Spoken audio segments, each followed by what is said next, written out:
এই ধরনের টর্চ লাইটগুলো প্রায় বাসাবাড়িতেই থাকে। এই টর্চ লাইটগুলো কিছু সমস্যা থাকে, কমন সমস্যা।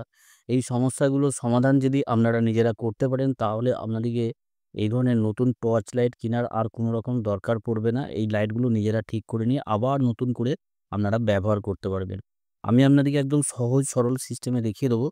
কেননা এই টর্চ লাইট রিপেয়ারিং করার যে পদ্ধতিটা আমি আপনাদেরকে দেখাবো, সেই পদ্ধতিতে যদি আপনারা রিপেয়ারিং করেন, একদম সহজেই করতে পারবেন। যেকোনো ভাই, যেকোনো বন্ধুরা সবাই এই কাজটা করতে পারবে। কোনো রকম কোনো ভাইদের, কোনো বন্ধুদের কোনো রকম সমস্যা হবে না। আমি আপনাদেরকে একদম সহজে আর কিভাবে একদম কম খরচার মধ্যে, মানে কোনো রকম খরচা ছাড়া কিভাবে আপনারা ঠিক করবেন সেটা দেখিয়ে দেবো। এইখানে দেখতে পাচ্ছেন, এইখানে যে আমি টর্চ লাইটটা নিয়েছি, এইখানে এই টর্চ লাইটগুলো ওকে কন্ডিশন আছে। এগুলো রিপেয়ারিং করতে দিয়েছিল, রিপেয়ারিং করা হয়ে গেছে। খুবই অল্প খরচার মধ্যে আমি রিপেয়ারিং করে দিয়েছি।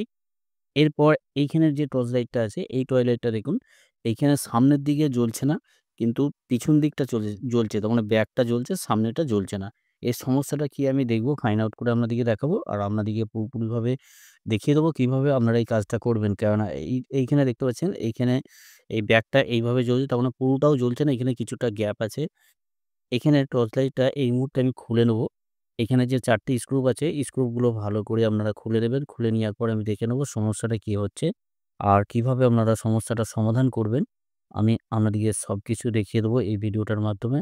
এখানে স্ক্রুগুলো আমি ভালো করে খুলে দিচ্ছি। ৪ টি স্ক্রু আমি ফটাফট খুলে নিই। খুলে নিয়ে আপনাদেরকে দেখিয়ে দিচ্ছি কিভাবে আপনারা ঠিক করবেন। আর এই ধরনের এই টর্চ লাইট রিপেয়ারিং করার আরও অনেক ভিডিও আমার চ্যানেলে আপলোড করা আছে। অবশ্যই যেয়ে দেখে আসবেন, তাহলে আপনারা সব কাজগুলো করতে পারবেন। বা এলইডি বাল্ব রিপেয়ারিং কিভাবে করবেন, ইলেকট্রনিক্সে বা ইলেকট্রিকের যাবতীয় কিছু আমার এই চ্যানেলে ভিডিও আপলোড করা আছে। আপনাদের যদি কোনো রকম কোনো কিছু সমস্যা হয় বা এমনি আপনারা দেখে আসবেন, তাহলে আপনারা এই কাজগুলো নিজেরাই বাসাবাড়িতে করে নিতে পারবেন। এখানে দেখতে পাচ্ছেন, এখানে আমি লাইটটাকে এই মুহূর্তে খুলে নিলাম। খুলে নেওয়ার পর এখানে দেখে নেব আমি সমস্যাটা কি হয়ে আছে। এই ১ম বার এই টর্চ লাইটটাকে খোলা হলো। এখানে দেখতে পাচ্ছেন পুরোপুরিভাবে তার-ফার যেমন গুছানো আছে সেভাবেই গুছানো আছে। এখানে সামনেটা জ্বলছে না। সমস্যাটা কি আপনাদেরকে দেখিয়েছিলাম। সামনেটা জ্বলছে না, পিছনটা জ্বলছে। মানে পিছনের ব্যাকটা জ্বলছে। এবার এইখানে আমি ভালো করে এইখানে প্যানেলটাকে আমি খুলে নেব। খুলে নিয়ে দেখে নেব এইখানে কিছু এলইডি জ্বলছিল, কিছু এলইডি জ্বলছিল না। এখানে দেখুন, এখানে যে সমস্যাটা আছে, এখানে আপনারা একটু খেয়াল করলে বুঝতে পারবেন। মনে হচ্ছে এখানে দেখতে পাচ্ছেন, এখানে ওয়াটার ড্যামেজ আছে। তার মানে জলে কোথায় পড়েছিল এরকম একটা ব্যাপার আছে। তো এখানে আমি একবার খোলার পর জ্বালিয়ে দেখব। এখানে দেখতে পাচ্ছেন ব্যাকটা জ্বলছে, এখানে দুটো এলইডি জ্বলছে। আর এইখানে কোনোরকমভাবেই সামনেটা জ্বলছে না। এখানে আমি সুইচটা অন করার আগে এখানে চিমটি দিয়ে আমি এখানে টাচ করে দেখে নেব সুইচে। এখানে সুইচে টাচ করে দেখব সামনেটা জ্বলছে কি জ্বলছে না। এখানে দেখতে পাচ্ছেন আমি শর্ট করব, শর্ট করে দেখব। এইখানে দেখতে পাচ্ছেন টাচ করার পরও কোনোরকমভাবেই জ্বলছে না। এদিকে ব্যাকটা আমি দেখে নেব, ব্যাকটা জ্বলছে। আর এইখানে এটা মেইন ভোল্টেজ আসছে। এই ভোল্টেজ থেকে এইদিকে যখন সুইচটা ঠেলা হচ্ছে এদিকে অন হচ্ছে। আর এইদিকে যখন ঠেলা হচ্ছে তখন ব্যাকটা অন হচ্ছে। এইখানে আমি টাচ করে দেখে নেব। এইখানে কোনোরকমভাবেই এইখানে জ্বলছে না। এই সুইচটা অন করে নিয়ে আছে। এখানে রেজিস্ট্যান্স এখানে একটা দেয়া আছে, আমি দেখে নেব শর্ট করে। কোনোরকমভাবেই জ্বলছে না। এখানে আমি বোর্ডটাকে ভালো করে ওয়াশ করব। এখানে দেখতে পাচ্ছেন ওয়াটার ড্যামেজ আছে। ভালো করে ওয়াশ করব। ওয়াশ করে নিয়ে আপনাদেরকে দেখাবো। ওয়াশ করার সময় এখানে ব্যাটারির যে দুটো তার আছে, একটা প্লাস একটা মাইনাস তার আছে। এইখানে যে প্লাস মাইনাস তার আছে তার মধ্যে একটা তারকে আপনারা সবসময় খুলে নেবেন। কেননা এখানে ওয়াশ করার সময় শর্ট সার্কিট হতে পারে, অনেক রকম সমস্যার কারণ হতে পারে। তারপরে আমি আপনাদেরকে দেখিয়ে দেবো। এখানে ১ম এ ওয়াশ করে নেব।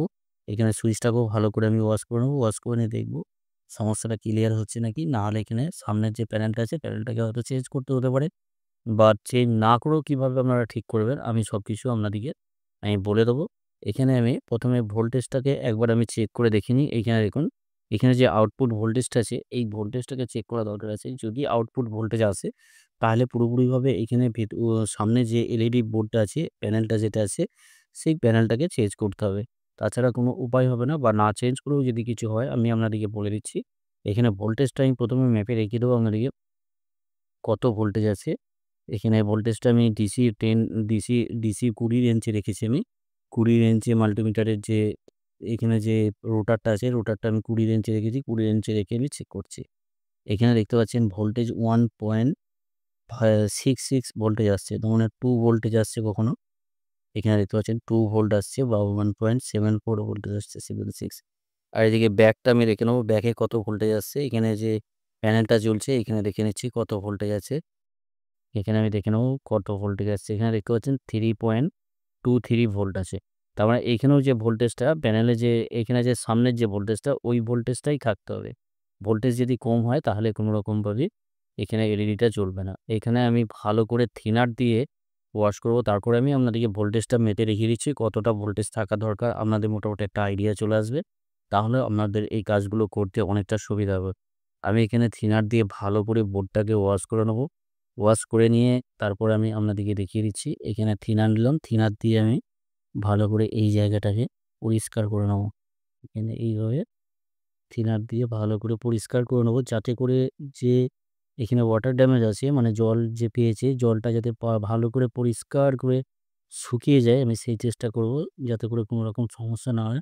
প্রয়োজন হলেও এখানে আরও বোর্ডে কিছু কাজ আছে সেগুলো আমি দেখিয়ে দেবো। এখানেও ওর উপরে থিনার দিয়ে দেবো সুইচের মধ্যে, যাতে করে এখানে যে ভেতরে যে জলগুলো পেয়েছে সেই জলগুলো পুরোপুরিভাবে ক্লিয়ার হয়ে যায়। যদিও লাইটগুলো মার্কেটে কিনতে গেলে 150 থেকে 200 টাকার মধ্যে আপনারা মার্কেটে পেয়ে যাবেন। তবু আপনারা যদি ফ্রিতে এই টর্চ লাইটগুলো রিপেয়ারিং করতে পারেন তাহলে কোনো রকমভাবে আপনাদের ফ্রিতে কিনে আপনাদের পয়সা দিয়ে কেনার দরকার পড়বে না। একটা টর্চ লাইট যদি আপনারা কেনেন দীর্ঘদিন ধরে আপনারা ব্যবহার করতে পারবেন, বা ব্যবহার করার পর যদি আপনাদের কোনো রকম সমস্যা হয় আপনারা আবার পুনরায় রিপেয়ারিং করে নিতে পারবেন। আমি এখানে ব্যাটারি এখানে প্লাস তারটা খুলে নিলাম। আপনারাও প্লাস তারটা এইভাবে খুলে নেবেন। খুলে নেওয়ার পর এখানে আমি ভালো করে ওয়াশ এখানে আমি ব্লোয়ার দিয়ে ওয়াশ করছি। আপনাদের কাছে ব্লোয়ার যদি না থাকে আপনারা রোদে রেখে দেবেন কিছুক্ষণ, তাহলেই এই বোর্ডটা শুকিয়ে যাবে। এখানে এই মুহূর্তে আমি তাড়াতাড়ি কাজটা দেখাবো বলে আপনাদেরকে ব্লোয়ার দিয়ে আমি ওয়াশ করে নিচ্ছি ভালো করে, যাতে করে তাড়াতাড়ি আপনাদেরকে কাজটা দেখাতে হয়। তো আপনারা চাইলে রোদে তো ব্লোয়ার যদি না থাকে আপনারা রোদে ভালো করে শুকিয়ে নেবেন। তাহলে আপনাদের এই ব্লোয়ারের মতনই কাজটা হয়ে যাবে। এখানে আমি ভালো করে শুকিয়ে নিচ্ছি। শুকিয়ে নিয়ে এই ব্যাটারি কানেক্টরটাকে লাগাবো। লাগিয়ে নিয়ে দেখব সমস্যাটা ক্লিয়ার হলো নাকি। তারপরে আপনাদেরকে নেক্সট প্রবলেম যদি কোনো কিছু থাকে সেটাও আমি আপনাদেরকে দেখিয়ে দেবো। এখানে ব্যাটারির যে তারটাকে আমি এখানে কেটেছিলাম, খুলেছিলাম, সেই ব্যাটারি কানেকশানটা যখন লাগাবেন আপনারা অবশ্যই দেখে লাগাবেন। যেদিক থেকে খুলবেন সেই দিকেই লাগাবেন। তার উল্টো দিকে যদি লাগানো হয় তাহলে হিতের বিপরীত হয়ে বসবে। এখানে আমি ভালো করে এখানে পেস্ট লাগিয়ে নেবো, যাতে করে আমি সোল্ডারটা এখানে যে সোল্ডারিং করব সোল্ডারিংটা সুন্দরভাবে আমি করে নিতে পারি। এখানে দেখতে পাচ্ছেন প্লাস মাইনাস চিহ্নিত করা আছে। যদি আপনাদের এখানে দেখুন প্লাস মাইনাস চিহ্নিত করা আছে। আপনাদের যদি এই কাজটা অসুবিধা হয় করতে তাহলে আপনারা দেখে নেবেন, দেখে নিয়ে এই কাজটা করবেন। এখানে প্লাস দিকে প্লাস কানেকশন করব। অবশ্যই আপনারা কানেকশনটা করবেন যখন আমাদেরকে বারবার বলছি দেখে কানেকশন করবে। প্লাস মাইনাস যদি ভুলভাল কানেকশন হয়ে যায় তাহলে কিন্তু অনেক রকম সমস্যা হতে পারে। এখানে আমি প্লাস দিকে প্লাস তারটা কানেকশন করে দিলাম। করে দেওয়ার পর সামনে প্যানেলটা জ্বলছে নাকি দেখে নেবো। এখানে দেখতে পাওয়া যাচ্ছে কোনো রকমভাবেই প্যানেলটা এখানে সামনে প্যানেলটা জ্বলছে না। আমি একটা প্যানেল নেবো। এখানে আমি প্রথম ভোল্টেজটা মাপার আগে আপনাদেরকে একটা জিনিস আমি দেখিয়ে দিই, এখানে আমাদের আইডিয়া এসে যাবে। এখানে দেখুন, এখানে আমি আবার ভোল্টেজটা মাপবো। মেপে আপনাদেরকে দেখাতে হবে, না দেখালে আপনারা বুঝতে পারবেন না। এখানে ভোল্টেজটা আমি দেখে নিই। এখানে যে ভোল্টেজটা আছে আমি এখানে দেখে নিচ্ছি।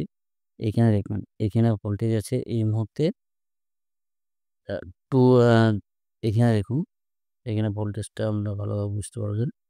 এখানে ভোল্টেজ দেখুন কত ভোল্টেজ আছে। এখানে 2.28 ভোল্টেজ আছে। 2.28 এখানে আরেকবার দেখিয়ে দিচ্ছি আপনাদেরকে 2.28 ভোল্ট আছে। এখানে আমি একটা তারকে কেটে নেব। এখানে একটা তারকে আমি খুলে নিচ্ছি।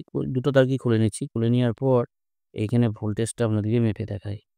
এখানে ভোল্টেজটা আমি মাপবো। এখানে দেখুন,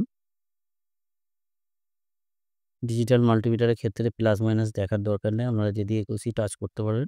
এইখানে দেখুন ভোল্টেজটা দেখুন। ভোল্টেজটা বাড়লো 3.30 ভোল্টেজ হয়ে গেছে।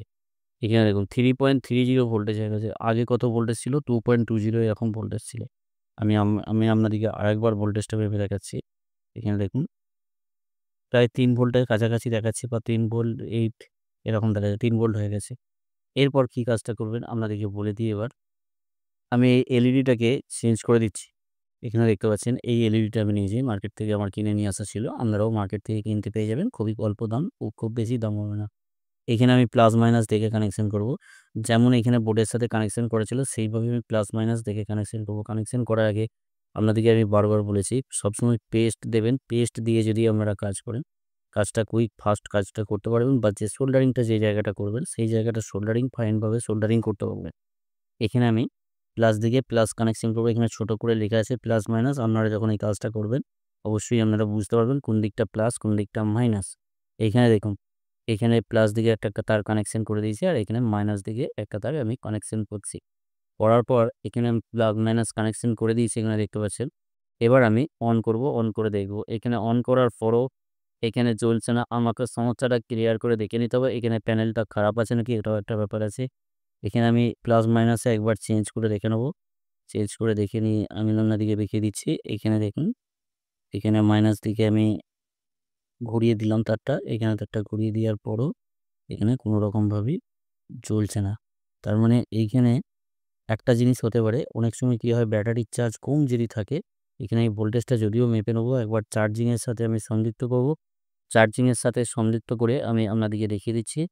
এখানে দেখুন, এখানে আমি মাইনাস দিকে কানেকশানটা করে দিয়েছি, এবার প্লাস দিকে কানেকশানটা করছি। যদিও এখানে যে সামনে যে এলইডি প্যানেলটা আমি লাগাচ্ছি বা এলইডি বোর্ডটা যে লাগাচ্ছি, এই এলইডি বোর্ডটাও অনেক সময় প্রবলেম থাকে। তো এখানে দেখুন, এখানে প্যানেল ব্যাকটা জ্বলছে, সামনেটা জ্বলছে না। আমি দরকার হলে আরেকটা আমি প্যানেল লাগাবো। প্যানেল লাগিয়ে আমি আপনাদেরকে দেখিয়ে দিচ্ছি। কেননা আমার কাছে অনেক রকমই এখানে ব্যবস্থা আছে। এই প্যানেলগুলো এখানে দেখতে পাচ্ছেন, এইখানে ২ পিস আছে। তবে এই প্যানেলটা লাগানোর আগে, এই বোর্ডটা লাগানো আছে, লাগানোর আগে আমি একটা নরমাল বোর্ড টেস্ট করার জন্য আপনাদেরকে লাগিয়ে দেখাবো। তারপরে আমি ফিটিং করার সময়, কেননা এই যে সামনের যে বোর্ডটা আছে, এই বোর্ডটা সেম বোর্ডই লাগাতে হবে। ওইখানে অন্যরকম যদি বোর্ড লাগানো হয় তাহলে কোনো রকমভাবেই কাজ হবে না, বা কাজ হলেও এখানে ফিটিং করতে আপনাদের অসুবিধা হবে। আমি অন্য একটা এলইডি প্যানেল আমি লাগাবো, লাগিয়ে আপনাদেরকে দেখিয়ে দিচ্ছি। এখানে ১ম এ দেখে নেবো এইখানে যে বোর্ডটা নিয়েছি, এই বোর্ডটা ঠিক আছে নাকি দেখে নেবো। তার জন্য আমি মাল্টিমিটারেও চেক করে নিতে পারবো, বা অন্য ব্যাটারি সাপ্লাই দিয়েও আপনারা চেক করে নিতে পারবেন। এখানে আমি মাল্টিমিটার নিয়ে চেক করে দেখছি আমি। এখানে এখানে জ্বলছে কি জ্বলছে না, দেখে নিচ্ছি। জ্বলছে না, আমি ঘুরিয়ে দিই প্লাস মাইনাস।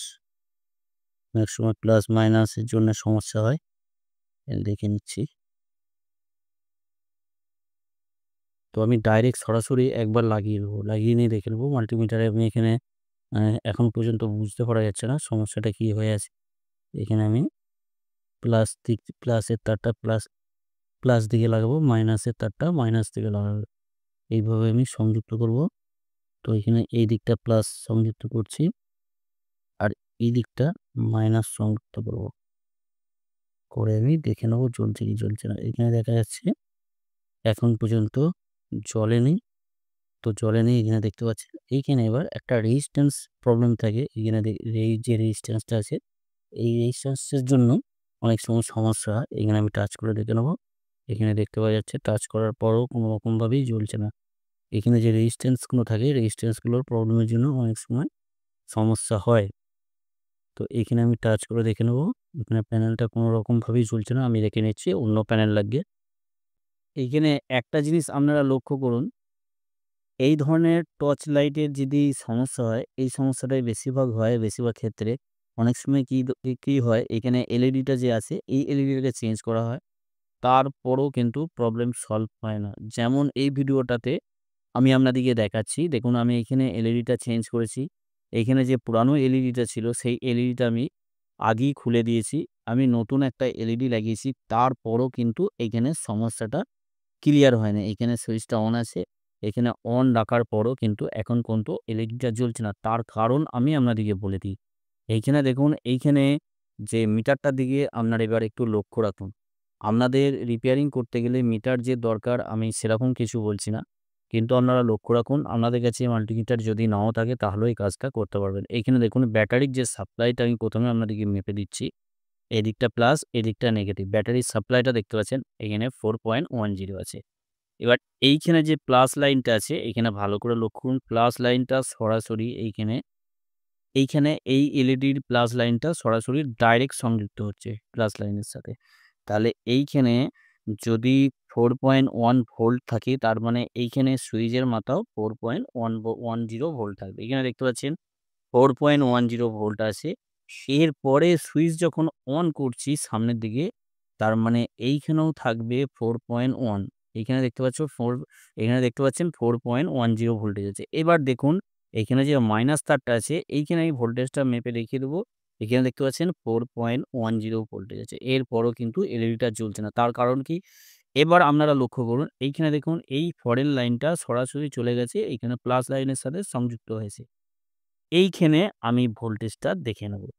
এইখানে যেহেতু এই লাইনটা প্লাস আছে, আমি এই প্লাসের সাথে সংযুক্ত করব। সংযুক্ত করার পর এইখানে আমি সরাসরি এখানে দেখতে পাচ্ছেন কোনো রকম ভোল্টেজ নেই। তার মানে এইখানে যে লাইনটা, এই লাইনটা কোনো জায়গায় ব্রেক হয়ে আছে। তার জন্য কিন্তু এই সমস্যাটা হচ্ছে। এইখানে কোনো জায়গায় লাইনটা ওপেন হয়ে গেছে। আমি আপনাদেরকে এবার একটা চিমটি নেব। চিমটি নিয়ে আমি টাচ করে ১ম এ দেখাবো। তারপর আমি এটাকে জাম্পার করে আপনাদেরকে দেখিয়ে দেবো। এইখানে দেখুন, এইখানে আমি প্লাস লাইনের সাথে সংযুক্ত করছি। এইখানে সংযুক্ত করে দেখে নেবো। এইখানে পুরোপুরি এইখানে দেখতে পাচ্ছেন, এইখানে পুরোপুরিভাবে এখানে এলইডিটা জ্বলছে। এবার কি করবেন? এইখানে একটা জাম্পার করে দেবো। এখানে একটা জাম্পার করব কেননা এই অনেক সময় কি হয়, কোনো রকম এলইডি প্যানেল না চেঞ্জ করেও বা এলইডি বোর্ডটা না চেঞ্জ করেও আপনারা পুরোপুরিভাবে রিপেয়ারিং করতে পারবেন। এইখানে একটা সরু তার দিয়ে জাম্পার তার দিয়ে আমি জাম্পার করে দেবো। এইখানে দেখুন, এইখানে এই জায়গাটায় ভালো করে পরিষ্কার করে নেবো। আর এইখানে ডাইরেক্ট সরাসরি এইখানে এই পয়েন্টের সাথেও আপনারা সংযুক্ত করে দিতে পারেন। আর যদি না পারেন এইখানে যেকোনো একটা তারের সাথে বা যেকোনো একটা জায়গার সাথে এখানে পয়েন্ট করে দিলেই আপনাদের সমস্যা ক্লিয়ার হয়ে যাবে। এইখানে আমি এবার সোল্ডারিং করে দেখাচ্ছি আপনাদেরকে। এখানে সোল্ডারিং করে নেবো। সোল্ডারিং করে নিয়ে আপনাদেরকে জ্বালিয়ে দেখিয়ে দিচ্ছি। এখানে এরকম একটুখানি জাম্পার তার নেবেন। আপনাদের সুবিধার মতন আপনাদেরকে এই কাজটা করতে বলব। আমি যেরকম বলব সেরকমই কাজটা করতে হবে তার কোনো মানে না। আপনাদের সুবিধার মতন আপনাদের যেরকম মনে হবে সেরকম করবেন। কিন্তু এখানে যে প্রবলেমটা হয় সেই প্রবলেমটা পুরোপুরিভাবে আপনাদেরকে সলভ করে দেখিয়ে দিলাম। এখানে সুন্দরভাবে এই জায়গাটায় আমি সোল্ডারিং করে দেবো। এইখানে এই জায়গাটা ১ম এ একটু রাং লাগিয়ে নেবেন তাতে যাতে সোল্ডারিং করতে আমাদের সুবিধা হয়। এইখানে সোল্ডারিং করে নিলাম। সোল্ডারিং করে নেওয়ার পর এইখানে সুন্দরভাবে এইখানে যে প্লাস লাইনটা আছে, এই প্লাস লাইনের সাথে আমি সংযুক্ত করব। দেখতে পাচ্ছেন এখানে এলইডিটা পুরোপুরিভাবে জ্বলে যাচ্ছে। তো এখানে এই কাজটা করার সময় স্ট্যান্ড দিয়ে কাজটা করলে সুবিধা হয়, তাহলে সোল্ডারিং করার সুবিধা হয়। এখানে আমি প্লাস লাইনের সাথে সংযুক্ত করে দিলাম। এখানে দেখতে পাচ্ছেন পুরোপুরিভাবে লাইটটা জ্বলছে, কোনো রকম সমস্যা নাই। এইভাবে আপনারা যেকোনো টর্চ লাইটকে আপনারা রিপেয়ারিং করে নিতে পারবেন। আর এই প্যানেলটা যদি চেঞ্জ করতে পারেন, প্যানেলটাও চেঞ্জ করে দিতে পারেন। এটা এই এলইডিগুলো কোনো রকমভাবে রিপেয়ারিং করে হবে না। আপনাদেরকে পুরোপুরিভাবে প্যানেলটাকে এই বোর্ডটাকে চেঞ্জ করে নিতে হবে। আশা করি আপনারা বুঝতে পেরেছেন কিভাবে ফেলে দেওয়া নষ্ট টর্চ লাইটগুলো কিভাবে আপনারা ঠিক করবেন। আপনারা সকলে ভালো থাকবেন, সুস্থ থাকবেন, নিজের খেয়াল রাখবেন। ওকে, থ্যাংক ইউ, ধন্যবাদ।